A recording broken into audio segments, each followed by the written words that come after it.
Should your book be perma-free on Kindle, on Barnes & Noble, on the other buying platforms?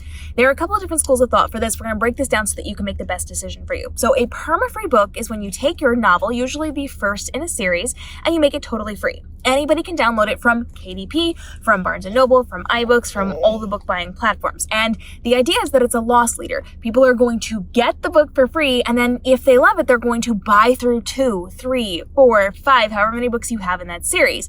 You are giving it away for free to get the read through for the people that like it. And additionally, a perk to this is if somebody downloads it for free and then doesn't like it, they typically don't leave a bad review because it was free. It didn't cost them anything. So it kind of helps with the reviews as well, but it also gets a wider audience. It is part of the free part of the platform. It's a little bit different than the paid part of the platform, and you can get on lists, you can be found on the list. It's actually really good for discoverability, but it depends on what you want. Some people only exclusively want to be paid money for all of their work. They would rather have that money for the first book and then let people buy through if they want.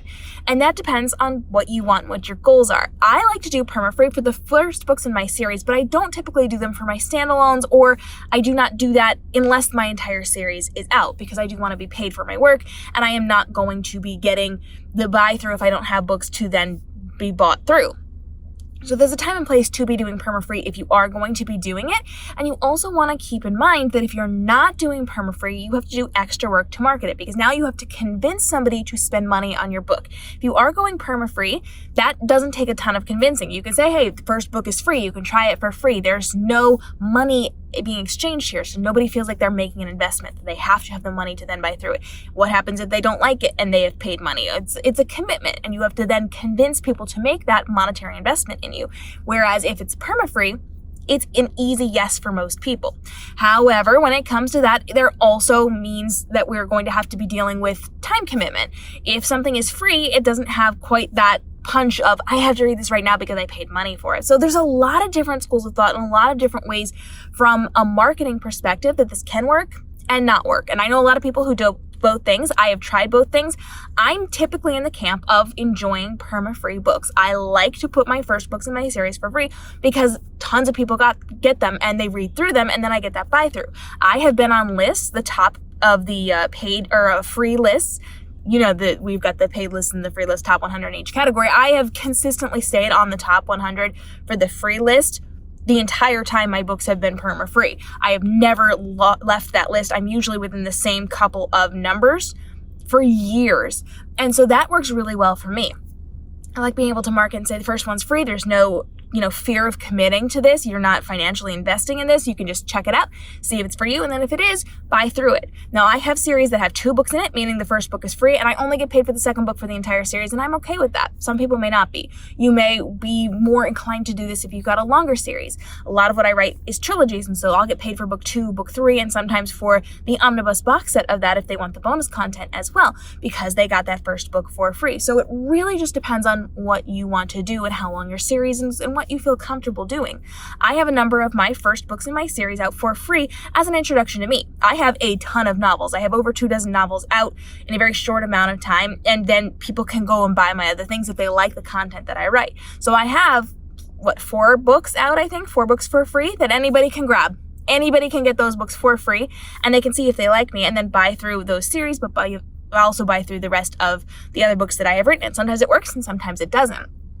But like I said, it also has the perks of if people don't like it, they're probably not going to leave a nasty review. Whereas if they spent money, they'll return the book. They will leave nasty reviews, all of those things. So it kind of helps you to navigate what you're doing with your marketing depending on what you want.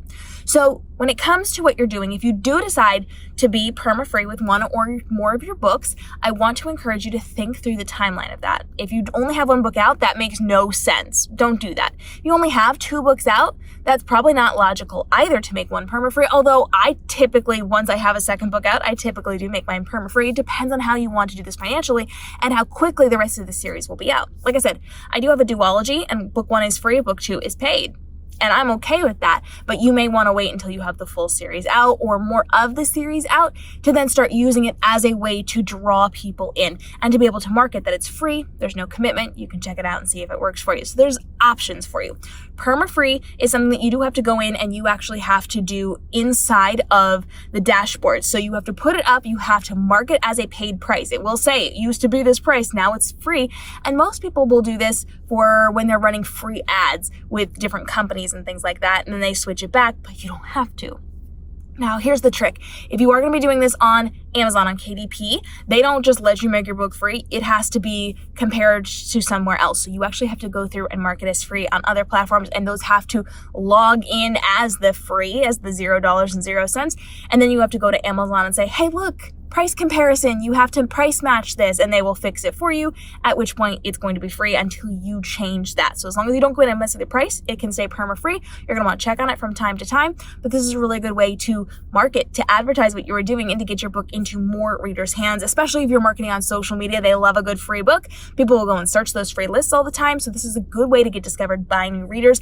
I like it because it brings in a ton of new readers to me without me having to do very much extra work at all. Even when I don't do anything marketing wise, I am continually found on those free lists because I have hit those lists, because I've done really well with the books that I've written, and because I put them out on Permafree. They're always there, and then I can market it when I choose to on social media, in ads, etc., to get readers into what we are doing. If you got questions on Permafree, how you can be using it, how you can be marketing it, leveraging it, or if you just want to talk through which is the best decision for you, go ahead and drop us a little comment down below and come back for upcoming videos as we are helping you to continue to navigate your publishing journey, from your writing to your publishing to your marketing, to make this your most profitable year ever, with leading experts in the industry to make sure that we are giving you the best ideas and examples possible so you can make the best strategy for you as we go, so that you can create luxury time in your business and live your best life while also living out your author dreams. We'll see you in the upcoming episodes.